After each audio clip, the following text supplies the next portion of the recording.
அஸ்ஸலாமு அலைக்கும் வரஹ்மத்துல்லாஹி வபரகாத்துஹு. அன்பார்ந்த அனைத்து உறவுகளுக்கும் இனிய காலை வணக்கம். உங்கள் மீது சாந்தியும் சமாதானமும் உண்டாகட்டும்.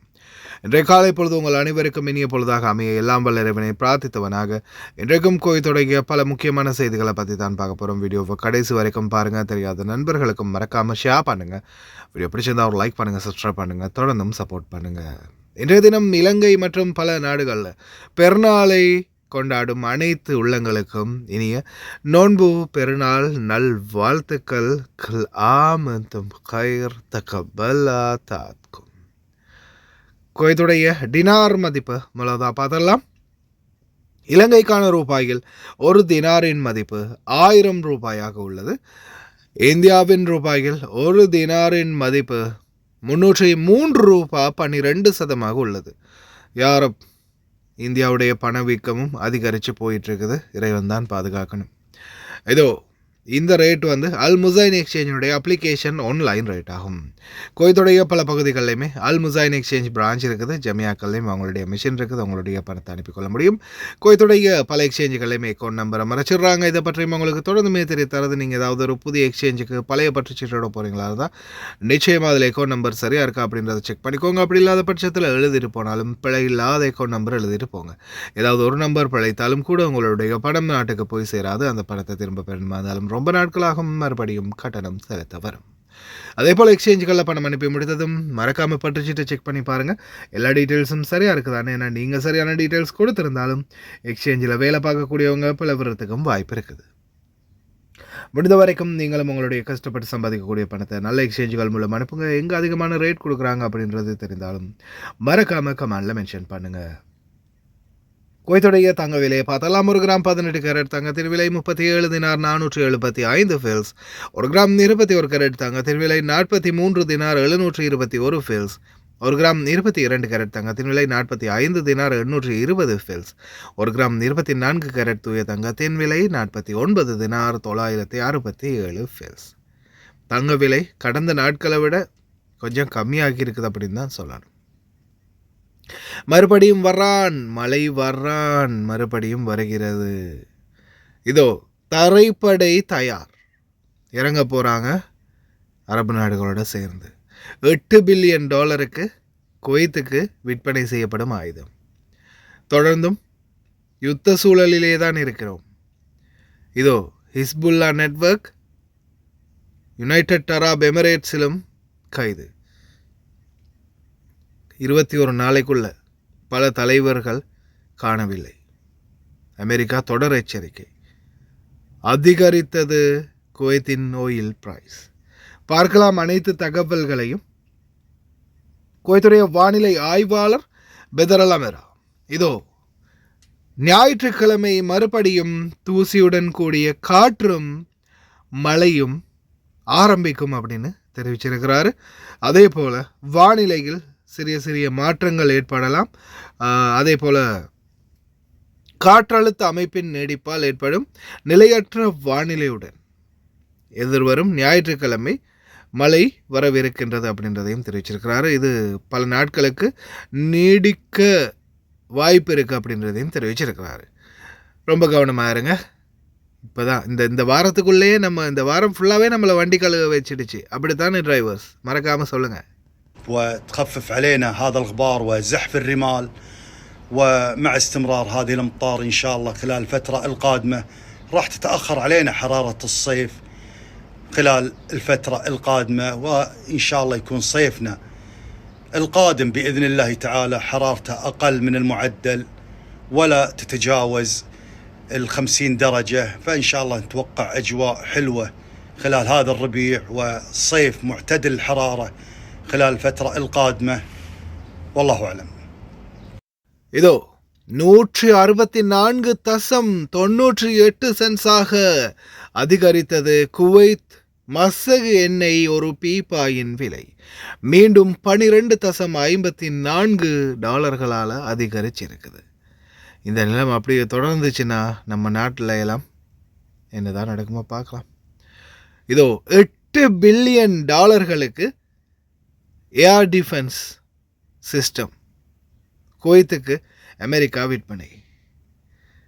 யுத்தத்தை முடிப்பானுங்கன்னு நினைக்கிறீங்க? இப்படியே இவனுங்க மாறி மாறி ஆயுதத்தை விற்றுக்கிட்டு இருந்தா நல்லா வியாபாரம் போகுது, டாலர் நல்லா கிடைக்குது அப்படின்னு இவங்களே தானாக கண்டினியூ பண்ணுவாங்க போல இருக்குதே. நல்லா தான் இருக்கிறான். சிபிஎஸ்இன் முக்கிய தகவல். பென்டகன் ஒரு முக்கியமான அனௌன்ஸ்மெண்ட் எடுத்துருக்கிறாங்க. தரைப்படையை அனுப்புறதுக்கான மெரைன்ஸை ரெடி பண்ணிக்கிட்டு வரதா தெரிவிச்சிருக்காங்க. அதே மாதிரி மிடில் ஈஸ்ட்டுக்குள்ளே இறங்கினதுமே அவங்களுடைய கருத்து என்னென்னா, மிடில் ஈஸ்ட் ஆர்மியோட சேர்ந்து, நேற்று தான் இதை பற்றி நான் பேசினேன் இல்லையா, அல்லாஹ் கரீம், ஆர்மியோட சேர்ந்து ஈரானுக்குள்ளே நுழைகிறதா திட்டமாம். யுத்தத்தை பற்றி யாராவது ஒரு தலைவர் பேசினாலும் எலிமினேட் செய்யப்படுவீங்க அப்படின்ற மாதிரி எச்சரிக்கை விடுத்த ட்ரம்ப் கடந்த 21 நாட்களுக்குள்ள மட்டுமே பல தலைவர்கள் உயிரிழந்த துயர சம்பவம் ஈரானுக்கு. அதே போல் குவைத்துடைய என்வாயன்மெண்ட் அத்தாரிட்டி கன்ஃபார்ம் பண்ணியிருக்கிறாங்க, இப்போதைக்கு வரைக்கும் தாக்குதல் நடத்தப்பட்ட எந்த ஒரு எண்ணெய் சுத்திகரிப்பு நிலையத்திலும் காற்று மாசுபடவில்லை அப்படின்னு தெரிவிச்சிருக்கிறாங்க. அதே போல் தொடர்ந்துமே ரீஸ்டோர் பண்ணிக்கிட்டே இருக்கிறாங்க. மின்சார அமைச்சகம் அங்கங்கே விழக்கூடிய அந்த மிசைல்களுடைய அல்லது ட்ரோன்களுடைய பீஸ்களால் இடைக்கிட குவைத்தில் கரண்ட் பிரச்சனை ஒன்று வந்துக்கிட்டு இருக்குது. ஆனாலும் முடிந்த அளவு வேகமாக அதை நாங்கள் சரி செஞ்சுட்டு வரோம் அப்படின்றதையும் கன்ஃபார்ம் பண்ணியிருக்கிறாங்க. அதே மாதிரி குவைத்துடைய பெட்ரோலியம் கார்ப்பரேஷன் சில இடங்களில் நடந்த தாக்குதலில் பெரிய அளவில் எந்த ஒரு பாதிப்பும் இல்லை, நாங்கள் உடனடியாக அந்த நடந்த சம்பவங்களை மறுபடியும் ஒரு நிலைமைக்கு கட்டுப்பாட்டுக்கு கொண்டாந்துட்டோம் அப்படின்றத தெரிவிச்சிருக்கிறாங்க.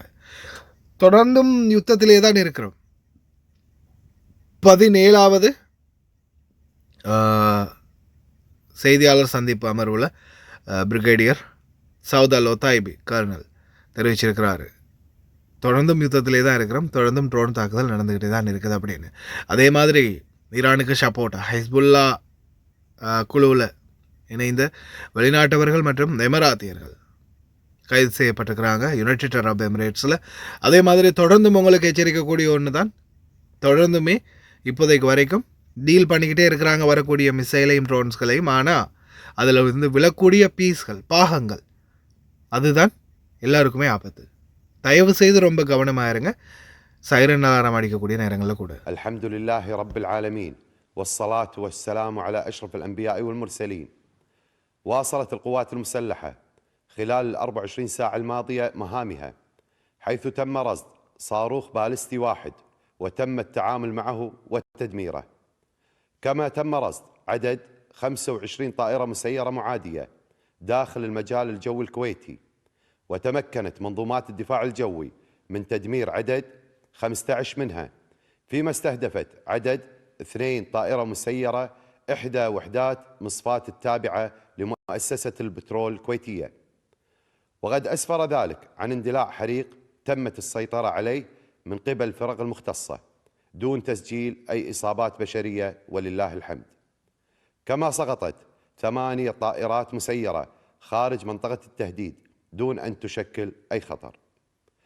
وبمناسبة حلول عيد الفطر السعيد، تتقدم رئاسة الأركان العامة للجيش بأسمى آيات التهاني والتبريكات إلى سيدي حضرة صاحب السمو أمير البلاد القائد الأعلى للقوات المسلحة الشيخ مشعل الأحمد الجابر الصباح حفظه الله ورعاه، وسمو ولي عهده الأمين الشيخ صباح خالد الحمد الصباح حفظه الله، وإلى الشعب الكويتي الكريم سائلين المولى عز وجل أن يعيده على وطننا الغالي بالأمن والاستقرار والخير والبركات. ونسأل الله العلي القدير أن يتغمد شهداءنا الأبرار بواسع رحمته، وأن يسكنهم فسيح جناته، ويجزيهم عنا وعن الوطن خير الجزاء. والسلام عليكم ورحمة الله وبركاته. أعلنت مؤسسة البترول الكويتية تعرض مصفاة ميناء الأحمدي التابعة لشركة البترول الوطنية الكويتية فجر اليوم الجمعة لعدد من الهجمات العدائية بواسطة طائرات مسيرة أسفر عن اندلاع حريق في بعض وحدات المصفاة. وقالت المؤسسة في بيان إن التقديرات الأولية تشير إلى عدم وقوع أي إصابات بشرية ولله الحمد نتيجة لهذه الهجمات.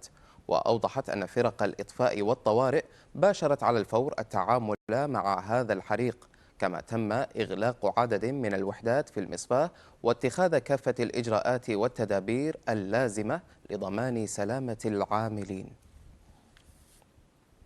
بسم الله الرحمن الرحيم. بمناسبة حلول عيد الفطر السعيد نرفع أسمى آيات التهاني والتبريكات إلى مقام سيدي حضرة صاحب السمو أمير البلاد المفدى القائد الأعلى للقوات المسلحة الشيخ مشعل الأحمد الجابر الصباح حفظه الله ورعاه، وسمو ولي عهده الأمين الشيخ صباح خالد الحمد الصباح حفظه الله، سائلين المولى عز وجل أن يعيدها على سموهم بموفور الصحة والعافية، وعلى وطننا العزيز بمزيد من التقدم والازدهار، وعلى الجميع بالخير واليمن والبركات. وفي إطار المتابعة الأمنية المتواصلة نستعرض في هذا الإيجاز أبرز التطورات خلال 24 ساعة الماضية. تم تشغيل صافرات الإنذار حتى هذه اللحظة 9 مرات، ليصل إجمالي عدد مرات تشغيلها منذ بداية العدوان إلى 107 مرات.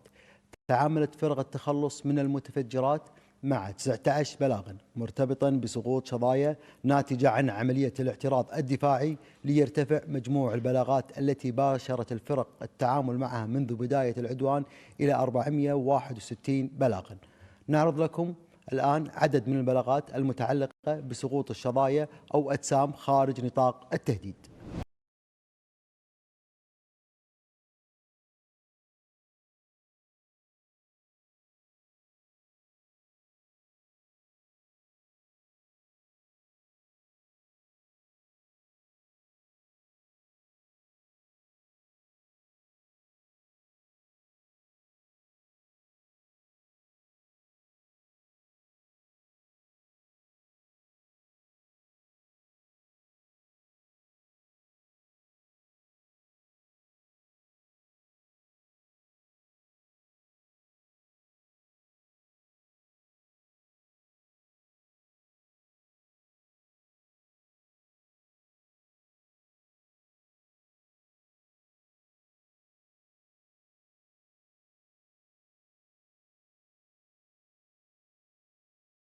تجدد وزارة الداخلية تحذيرها بشأن استخدام طائرات التصوير الجوي درون، حيث رصدنا قيام عدد من الأشخاص بتشغيلها بالمخالفة للتعليمات الصادرة والمعلنة مسبقا، مشددين على أنه سيتم ضبط كل من يثبت تورطه واتخاذ الإجراءات القانونية بحقه وإحالته إلى جهة الاختصاص، وندعو الجميع إلى الالتزام التام بالتعليمات وعدم تعريض أنفسهم للمساءلة القانونية. حفظ الله الكويت وأميرها وشعبها وكل من يقيم على أرضها من كل مكروه، وكل عام وأنتم بخير، والسلام عليكم ورحمة الله وبركاته.